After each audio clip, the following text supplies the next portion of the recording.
ठाणे म्हणजे फक्त एक शहर नाही, तर ती महाराष्ट्राच्या राजकारणाचा आत्मा आहे.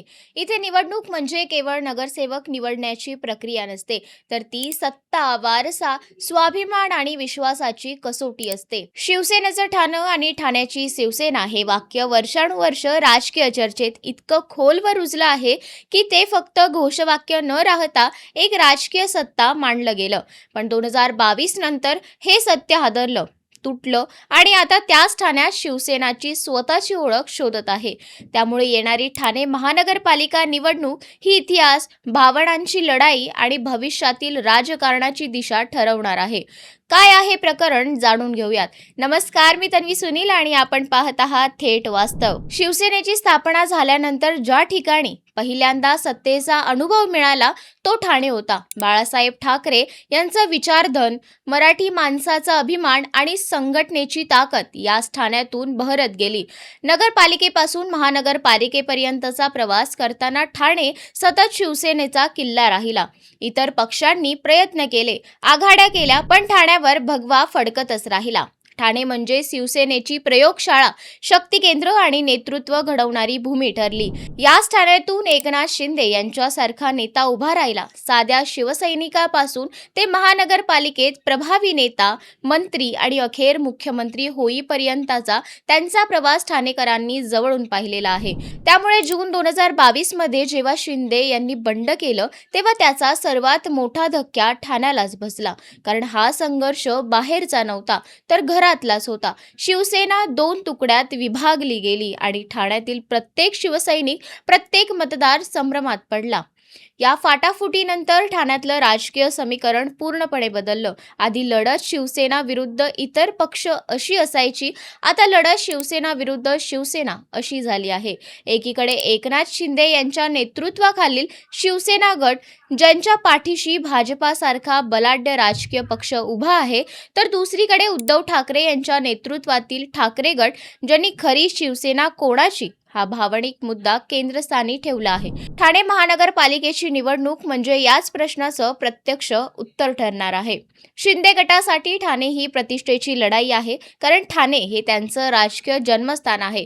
मुख्यमंत्री असूनही जर ठाणे हातातून गेलं तर त्याचा संदेश संपूर्ण महाराष्ट्रात जाणार आहे. त्यामुळे शिंदे गटाने ही निवडणूक केवळ स्थानिक स्वराज्य संस्थेची न मानता आपल्याच नेतृत्वाचा कौल म्हणून घेतली आहे. भाजपासोबतची महायुती, सत्तेतील ताकद, निधी, विकास कामांची यादी आणि सरकार आमचं आहे हा मुद्दा शिंदे गट ठळकपणे मांडणार आहेत. दुसरीकडे ठाकरे गटासाठी ठाणे म्हणजे अस्तित्वाचा प्रश्न आहे. बाळासाहेबांची शिवसेना ही ओळख टिकवायची असेल तर ठाण्यासारखा किल्ला गमावणं परवडणार नाही. उद्धव ठाकरे यांच्यासाठी ही निवडणूक म्हणजे भावनिक लढाई आहे. पक्ष फोडला गेला, चिन्ह गेलं, सत्ता गेली, पण शिवसैनिक अजूनही आपल्या सोबतच आहेत हे दाखवण्याची ही संधी आहे. त्यामुळे ठाकरे गट विश्वासघात, निष्ठा, मूल्य आणि संघर्ष या मुद्द्यांवर निवडणूक लढवताना दिसणार आहेत. या सगळ्यात मनसेची भूमिका महत्त्वाची ठरते. ठाकरे गट मनसे यांची युती ही अनेक वर्षानंतर प्रत्यक्षात आलेली राजकीय घडामोड आहे. राज ठाकरे आणि उद्धव ठाकरे यांचे एकत्र येणे हे केवळ गणितापुरतं न राहता भावनिक आणि प्रतिकात्मक महत्त्वाचं मानलं जातंय.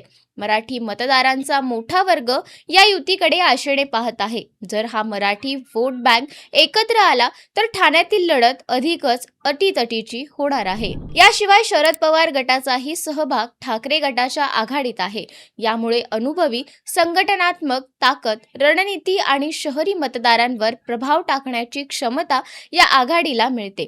दुसरीकडे अजित पवार गटाची राष्ट्रवादी आणि काँग्रेस हे स्वतंत्रपणे किंवा काही भागात ताकदीने लढताना दिसत आहेत.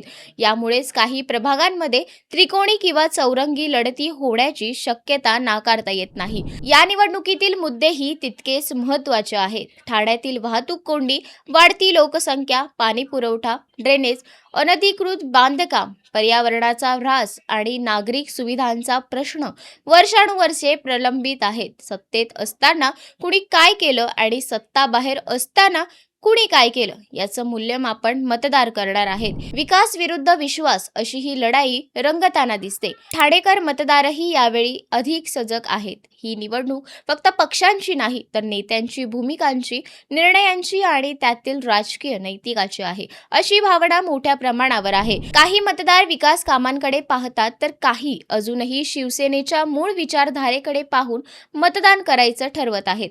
त्यामुळे ठाण्यात एकसारख्या ट्रेंड्स न राहता प्रभागनिहाय वेगवेगळा निकाल पाहायला मिळण्याची शक्यता आहे.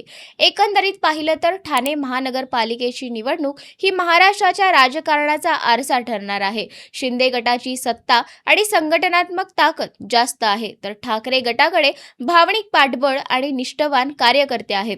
कुणाचं पारडं जड आहे हे ठामपणे सांगणं अवघड असतं. तरी एक गोष्ट नक्की आहे, या निवडणुकीचा निकाल केवळ ठाण्यापुरता मर्यादित राहणार नाही. तो पुढील विधानसभा, लोकसभा आणि संपूर्ण राज्यातील राजकीय समीकरणांवर खोलवर परिणाम करणार आहे. ठाणे पुन्हा एकदा महाराष्ट्राचं राजकारण कुठल्या दिशेने जाणार याचा इशारा देणार आहे. अशाच वास्तवाची जाणीव करून देणाऱ्या परिपूर्ण व्हिडिओसाठी आपल्या थेट वास्तव या चॅनलला लाईक, शेअर, सबस्क्राईब करायला विसरू नका. धन्यवाद.